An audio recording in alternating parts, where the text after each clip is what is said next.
The decision to release 4 European bison into a dying forest in the United Kingdom was once dismissed as a ridiculous joke.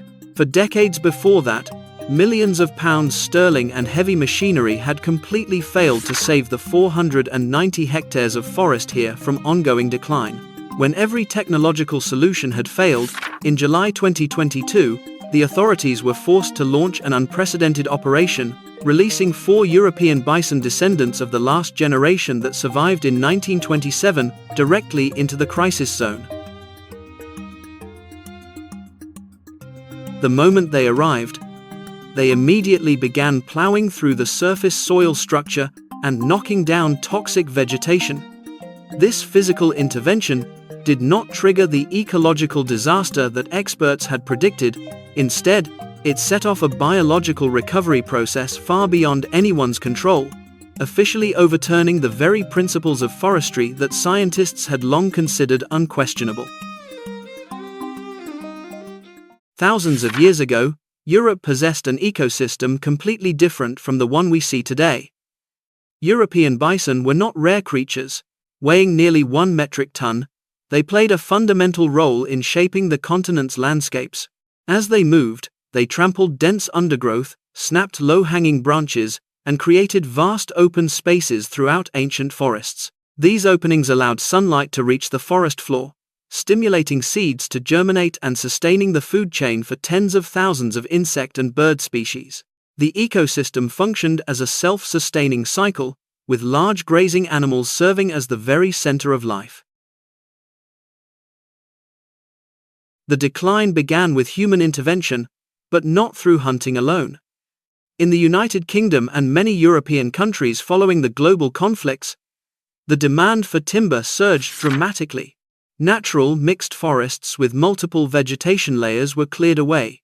In their place, millions of fast-growing conifer trees were planted in perfectly straight rows.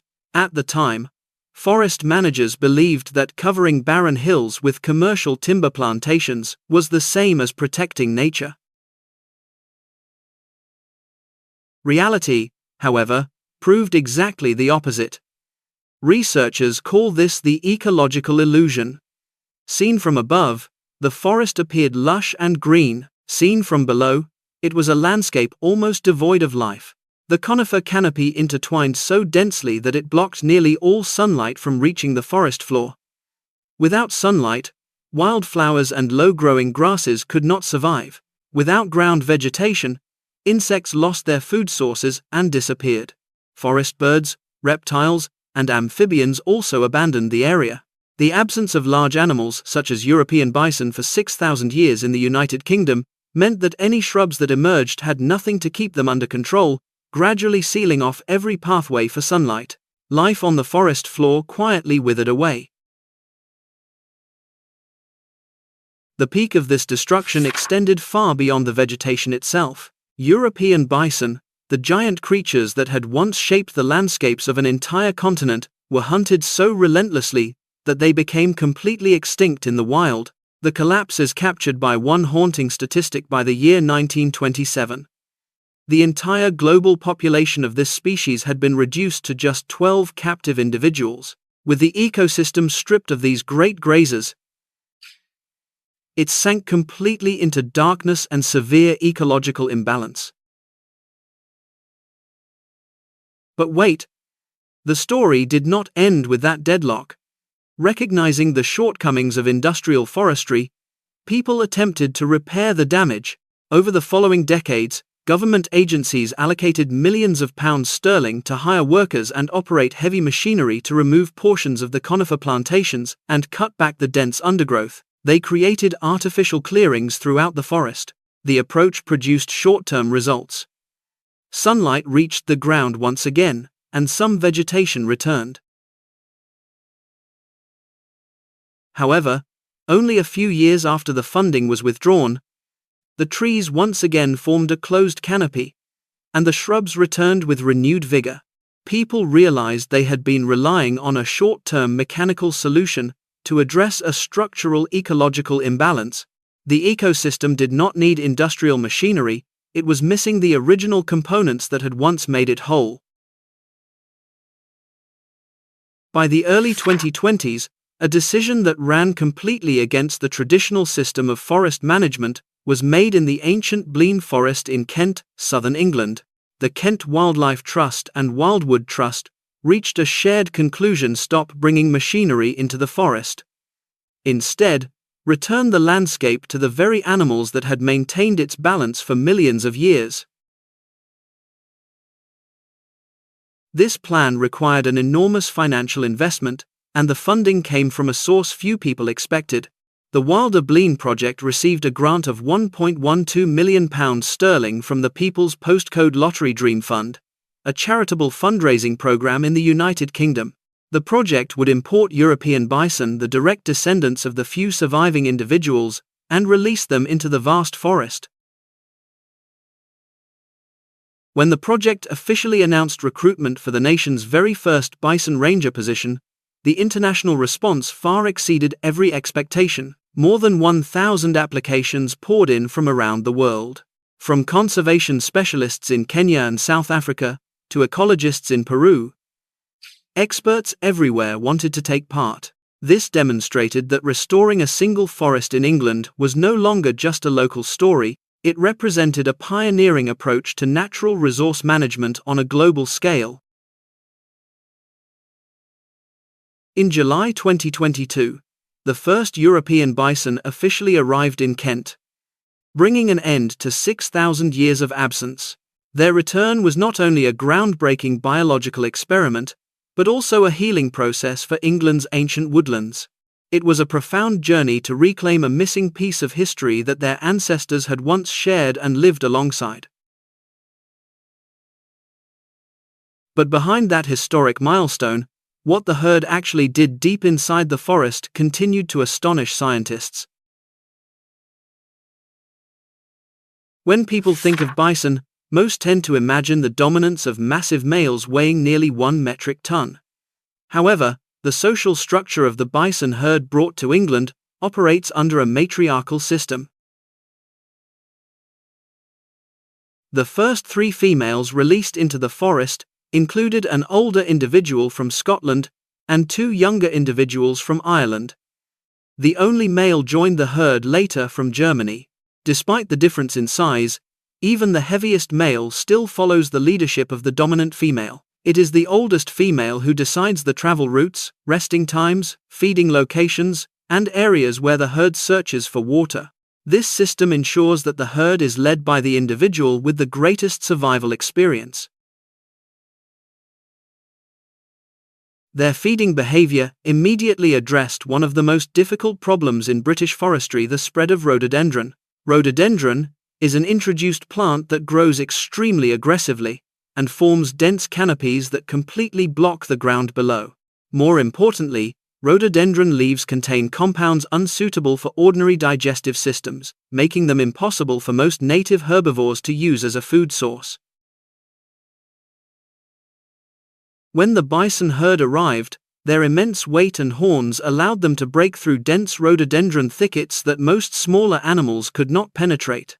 They vigorously consumed branches and leaves, pushed back invasive stems, and used their horns to strip bark from tree trunks in search of nutrients, weakening the plants and stopping their growth. These damaged trunks immediately became ideal habitats for thousands of wood-boring beetle species and decomposing fungi. The ecosystem began to experience a chain reaction of changes.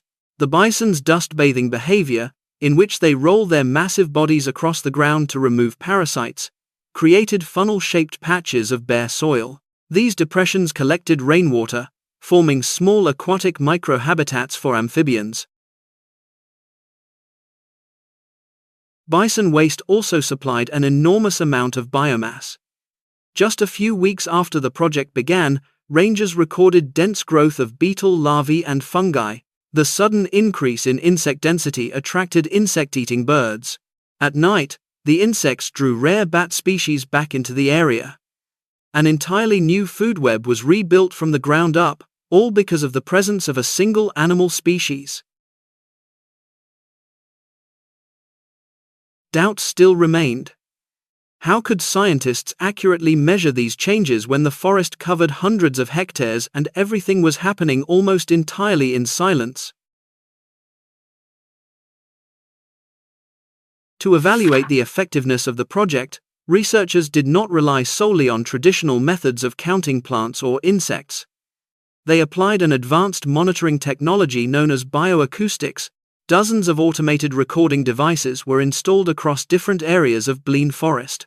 This system collected audio data 24 hours a day, 7 days a week, and then used analytical software to identify animal species based on sound frequencies. The results were groundbreaking. The audio data proved that the areas where bison were active had a noticeably higher frequency of natural sounds. The diversity of sound ranges also increased significantly. Most remarkable of all was the song of the nightingale, a bird species whose population has been declining severely because of the loss of its natural habitat. The bison pushed down young pine trees, allowing sunlight to reach the ground and low-growing vegetation to flourish, creating exactly the nesting environment that nightingales require. The ecosystem had truly found its voice again. In September 2022, one of the younger females separated from the herd and moved deep into an area of dense vegetation. At first, the ranger team feared that the animal might be suffering from a health problem, but when they approached, they discovered that she had just given birth to a calf. When the females were transported to England, they had already become pregnant naturally without the experts realizing it. The birth of the first wild bison calf in England, after thousands of years, immediately attracted international media attention. Actor and environmental activist Leonardo DiCaprio shared the news with tens of millions of followers. The photograph of the young calf hiding behind its mother in the middle of the forest became powerful evidence of nature's ability to recover on its own. The truth is that the project was achieving highly promising ecological results. International audiences looked at it and believed it was a perfect success. But wait, the reality was far more complicated. At the very moment when the ecosystem was recovering most strongly, the project faced a major challenge that threatened to restrict the herd's entire living space. The good news is that the bison herd did not remain at just 4 individuals. Through natural reproduction, by 2025, the total number of animals in the herd had risen to 9.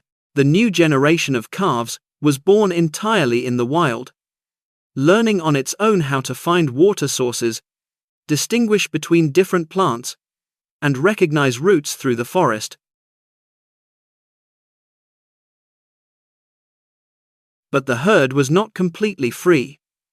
Despite delivering countless ecological benefits, British law still classifies European bison as wild animals requiring strict management. These regulations require them to remain inside securely fenced areas and prevent them from coming into direct contact with people. The structure of Blean Forest, however, is divided by a dense network of public footpaths. This is a traditional recreational area for local residents. The authorities could not close the walking routes, but they also had to maintain a safe distance between people and a herd of such large animals. Because of these legal restrictions, the bison were initially confined to a narrow area of around 50 hectares. If they remained within this space, their ecological impact would soon reach its limit, food resources would decline, and the vast surrounding forest would continue to suffer from imbalance. Faced with the risk that the project would be restricted in scale, experts were forced to build a system of elevated bridges exclusively for people. 4 specially designed bridges were constructed at a total cost of up to £1 million. The system raised public footpaths above ground level. Residents could continue using their familiar routes overhead. Beneath the bridges, the open space formed broad ecological corridors, allowing the bison herd to move between different sections of the forest without interfering with human activity. The decision to allocate £1 million solely to solve the movement problem for 9 European bison attracted considerable attention. Many people questioned its financial efficiency. Why should a country spend such a large amount of money on a local project? Global science provided a compelling reason that extended far beyond the boundaries of traditional ecology. The true value of European bison was analyzed in detail through a study published by a team of experts affiliated with Yale University. The study demonstrated that large herbivores do not merely affect vegetation, they are also a crucial ecological factor in carbon storage, directly contributing to the mitigation of climate change. As bison move, their body weight compresses the soil to a certain degree, helping it retain moisture. At the same time, their continuous cycle of consuming vegetation and producing waste adds large amounts of nutrients and microorganisms to the topsoil. The constant renewal of vegetation encourages plant roots to grow deeper, locking carbon dioxide from the atmosphere into the soil instead of releasing it back into the air. Researchers analyzed data from the Tsacu Mountains in Romania, where a wild bison population lives. The results showed that a herd of 170 bison living across an area of 50 square kilometers could increase carbon storage by an amount equivalent to the annual emissions of 43,000 vehicles. The carbon sequestration capacity of an ecosystem shaped by large animals was significantly higher than that of a forest without them. Returning to Kent, the investment of £1 million to build bridges and expand the bison's living space to 200 hectares was reframed as an investment in environmental infrastructure. Experts concluded that maintaining natural balance through wildlife offers both long-term sustainability and strong economic efficiency. Even so, once the scientific foundations had been established, the bison herd faced a new long-term biological challenge. The steady growth of the bison herd in Blean Forest brought with it a genetic risk: declining genetic diversity caused by a small population size. Since the species already began with a limited global gene pool, allowing future generations to grow and reproduce within the same enclosed area would gradually reduce their genetic health. To address this challenge, the project took a strategic step during the period from 2025 to 2026. Rather than continuing to concentrate the herd in southern England, part of the population was relocated to Cumbria in the north of the country. This marked the establishment of the nation's second free-ranging bison population. What began as a local initiative is now gradually evolving into a nationwide network for ecological restoration through the use of European bison. The most significant achievement of the Wilder Blean project lies not only in its scientific results. The real transformation has taken place in the philosophy of environmental management. For centuries, land management practices in many parts of the world were based on the belief that nature should be carefully organized and controlled by humans. People assumed that a healthy ecosystem had to be orderly, tidy, and free from physical disturbance. The presence of the bison herd completely overturned that belief. Trees with stripped bark, patches of churned-up ground, muddy wallows, and shrubs physically disturbed by the animals. All of these signs of natural disruption turned out to be the very foundation on which life flourishes. Blean Forest has provided real-world evidence showing that ecosystems thrive best when they experience constant movement and continuous physical disturbance. The highest levels of biodiversity are often found within the most structurally complex ecosystems. As of today, the journey of the European bison stands as one of the most remarkable restoration programs in modern science. From the brink of collapse to a self-sustaining ecological network beneath the ancient forest canopy in 2026, they have returned to reclaim the landscape-shaping role they once performed throughout history. However, this project leaves behind one major question about the direction of future development. The growth of animal populations and the quality of modern ecosystems still depend heavily on human decisions, funding programs, ecological infrastructure, and legal regulations. Scientific data has confirmed the natural restorative power of animal species. The question is this: at a time when natural spaces are facing increasing pressure from infrastructure development, are humans prepared to change their approach, establish safe spaces, and return the process of ecological balance to nature? The environmental choices made over the next decade will directly influence the structure of ecosystems worldwide. Today, when you walk across the wooden bridges in Blean Forest and look down at a bison weighing nearly 1 metric ton slowly churning through the forest floor, you are not simply witnessing a beautiful scene. You are seeing nature's perfect circle finally close after thousands of years. What do you think about this restoration model? Should the use of large animals to manage ecosystems be standardized internationally? Share your opinion in the comments. And do not forget to subscribe to the channel so you can continue joining us on future journeys, exploring more inspiring ecosystem restoration projects.